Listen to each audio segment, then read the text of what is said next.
Good morning সবাইকে আরও একটা দিনের অনেক অনেক শুভেচ্ছা। আর আমার পরিবারে তোমাদের সবাইকে জানাই স্বাগত। আশা করি সবাই খুব ভালো আছো, সুস্থ আছো।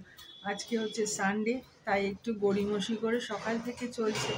আজকে কর্তামশাই বিশাল ব্যস্ত, কারণ আমাদের এখানে ক্লাবে না একটা প্রোগ্রাম হচ্ছে, সেটারও একটু ক্লিপ তুলে আনতে বলেছি। আমি তো আজকে একটা স্পেশাল রেসিপি রান্না করব, দেখি ও ক্লিপটা তুলে নিয়ে আসুক। ও গেছে আজকে ক্লাবে আড্ডা মারতে। আমাকে দেখছেন বসে বসে। আর এই যে অরূপ ভাই কাজ করছে। চা দিচ্ছি দাঁড়াও। কেন, আমি তো তোমাকেই তুলছি। আমি চা করে দিচ্ছি, দাঁড়াও।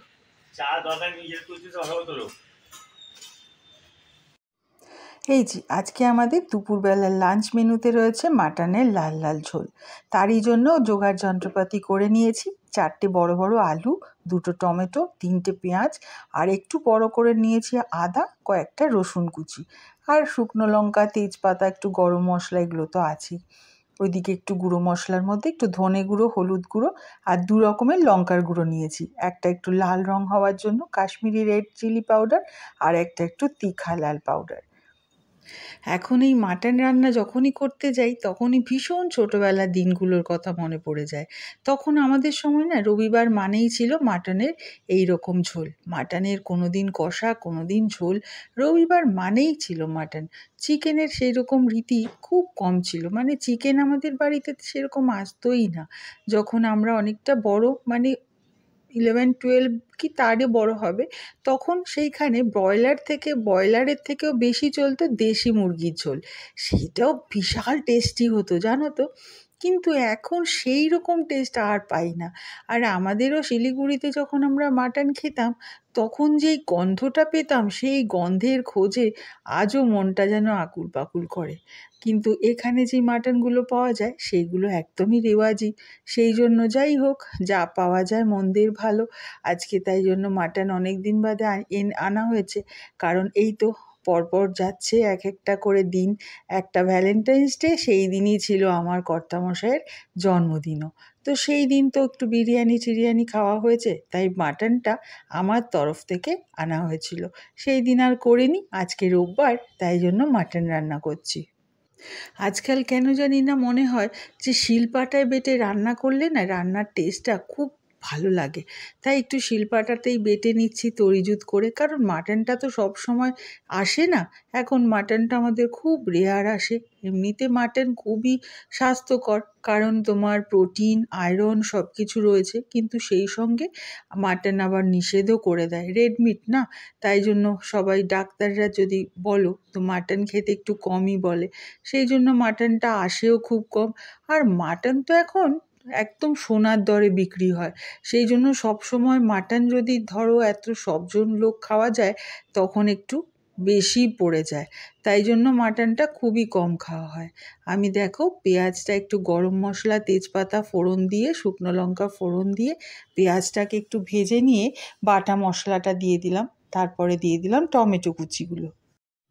মাংসের মশলা দিয়ে মাংসকে যত বেশি কষানো হবে, তার তত বেশি স্বাদ বাড়বে। এইবার দিয়ে দিলাম সমস্ত মাংসগুলো। মাকে ছোটোবেলায় দেখতাম রান্নাবান্না যতই গ্যাসে রান্নার কমপ্লিট করুক, কিন্তু মাংসটা, মানে এই পাঁঠার মাংস সব সময় রান্না করতো কাঠের উনুনে। সকালবেলা হলেই একটা কাঠের উনুন ধরিয়ে নিত, তারপরে সেই উনুনে বসে বসে মাংস কষাতো। আর কষাতে কষাতেই আমরা কতগুলো মাংস যে খেয়ে নিতাম, তার ধারণার বাইরে। কি টেস্ট সেই অমৃত দিনগুলো আজও মনে পড়ে। আমাদের ছোটোবেলার দিনগুলো যেন ভীষণ সহজ সরল ছিল, কিন্তু এত আনন্দ ছিল ভাবতে পারি না। এখন সেই আনন্দগুলো কোথায় যেন একটুখানি অন্যরকম হয়ে গেছে। এখনও আমরা আনন্দ করি, কিন্তু সেই আনন্দের পরিমাণের মাত্রাটা অনেক বেশি মনে হয়। তোমরা কখনো চিটা গুড়কে কলা পাতার মধ্যে একদম ছড়িয়ে রেখে খেয়েছো? আমাদের ছোটোবেলায় মা না প্রায়ই খইয়ের উপড়া করতো, আর তখন ওই যে গুড়টা চিটা হতো, সেইটা আমাদের কলা পাতায় দিত। সেই এখনকার দামি চকলেটের থেকেও বেশি আনন্দ পেতাম। যাই হোক, মাংসটা কষানো হয়ে গেল। আমি দিয়ে দিয়েছিলাম গরম জল, তারপরে দিলাম 5টা মতন সিটি। কারণ না, যত বেশি সেদ্ধ করা হবে মাংসটা, নরম তুলতুলে হলে বেশ ভাল লাগে। না, আমার বোধহয় আরও 2-3টে সিটি লাগাতে হবে। একটু ফুটিয়ে নিলাম, দিয়ে দিলাম এর মধ্যে গরম মশলা বাটা। এরপরে আমাকে আরও 2-3টে সিটি, মোট 8টা সিটি আমাকে মারতে হয়েছিল প্রেশারে। দারুণ টেস্ট হয়েছিল কিন্তু, আর নরমও তুলতুলে হয়েছিল। মাংস যত নরম তুলতুলে হবে তত সহজপাচ্য হবে, আর হজম করতে কোনো অসুবিধে হবে না। আমি আজকে ঠিক এইরকম পাতলা ঝোলটাই চেয়েছিলাম, যাতে লেবু দিয়ে দারুণ করে মেখে খাওয়া যায়, কিন্তু আজকে না আমি গোটা রসুন দিতেই ভুলে গেছি জানো। গরম ভাত, সঙ্গে ছিল ডাল আর একটু বাঁধাকপির পকোড়া, এই যে মাটনের লাল লাল ঝোল। দুপুরের খাওয়া দাওয়াটা আমরা সারি, আর আমার কর্তামশাই আজকে যে পাশে প্রোগ্রাম হচ্ছে, এইখানে হচ্ছে স্পোর্টস, আর এই পাশে হচ্ছে আমাদের রক্তদান শিবির, সেইখানেই গেছে। প্রত্যেক রক্তদান শিবিরেই ও যায় এবং রক্তদান করে। তো এইবারও গেছে। আমি বললাম ওখানে একটু ক্লিপটা করে নিয়ে আসো, ভিডিও, কারণ আমি একদম বাড়ি থেকে বেরোনোর সময় পাইনি। গিয়ে দেখতাম তাহলে কীরকম হচ্ছে।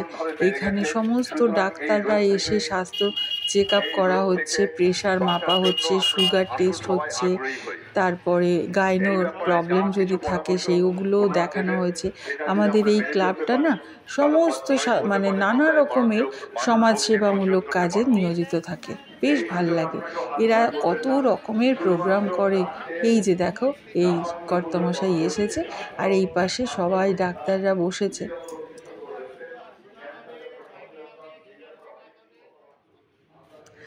মা, ভেতরে দেখছি শতরূপা বসে রয়েছে। এই যে সবুজ কালারের ড্রেস পরে শতরূপা আমাদেরই পাশের বাড়িতে থাকে।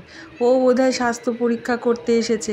এই দিকে দেখি ওর দাদা এই যে রক্ত দিচ্ছে। সব চেনা চেনা মানুষগুলো। আমার কর্তামশাইও রক্ত দিতে এসেছে, এর সাথেই দেখা। এই যে কৌস্তব, ওই শতরূপারই দাদা, আমাদের একদম পাশের বাড়িতে থাকে।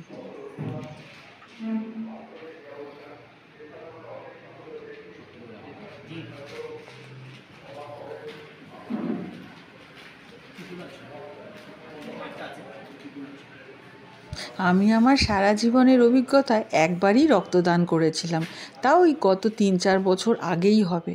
কিন্তু আমার নিজের শরীরেই রক্ত এত কম, নিজের শরীরে 2-4 বোতল ঢাললে মন্দ হয় না।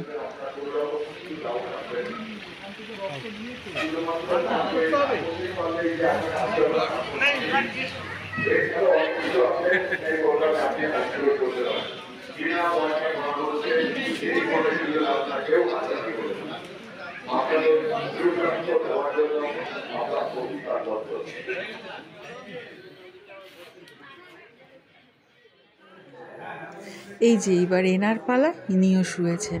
আমিও দেখার জন্য আমার জন্য একটু ভিডিও ক্লিপ করে নিয়ে এসেছিল। এইদিকে আমার কর্তামশাই এইখানে শুয়ে রক্তদান করছে। আজকে আবার আমার দাদাও শিলিগুড়িতে রক্তদান করছে, তারও ভিডিও পাইনি। একটা ছবি, 2-3টে ছবি আমাকে পাঠিয়েছে। সেই ছবিটাও আবার আমি এর মধ্যে সাজিয়ে রাখবো আমার ডায়েরির পাতায়।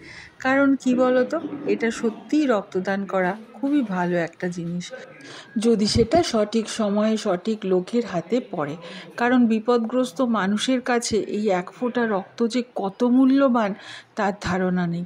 আমি যদিও খুব ঠাকুর বিশ্বাসী লোক, কিন্তু কি তার থেকেও বড় বিশ্বাসী যদি কোনো বিপদগ্রস্ত মানুষের বা প্রাণীর আমি কখনো কোনো কাজে লাগতে পারি। আমার এই ব্লগ করার পেছনে উদ্দেশ্য কিন্তু অনেকটা তাই, যেন আমি কখনো মানুষের বিপদে কাজে লাগতে পারি। রক্ত দিয়ে কি পেলে? এটা হচ্ছে ক্লাবের সার্টিফিকেট, আর এটা হচ্ছে যাক, এগুলো কি পৌঁছয় ঠিকঠাক? হ্যাঁ, বিক্রি করবো। এটা দিল যাতে খাওয়ার দাওয়ার করতে পারি। ওই দিকটা তো খোলা আছে, ওই দিকটা খোলা আছে। আর এটা হচ্ছে খাবার দিয়েছে, ডিমটা খেয়ে নিয়েছি। তাই? ডিমটা টক করে খেয়ে নিয়েছি ওখানে। আর কফি দিয়েছে? কফি দিয়েছে, আর একটা টিফিন বক্স দিয়েছে। ভালোই হয়েছে, টিফিন বক্সটা কিন্তু ভালো দেখতে, মিল্টনের না?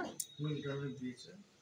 বাড়িতে আমার এত টিফিন বক্স জমে গেছে জানো, কিন্তু স্বামীর রক্তের টিফিন বক্সের মূল্যই আলাদা, যত্ন করে রেখে দেবো।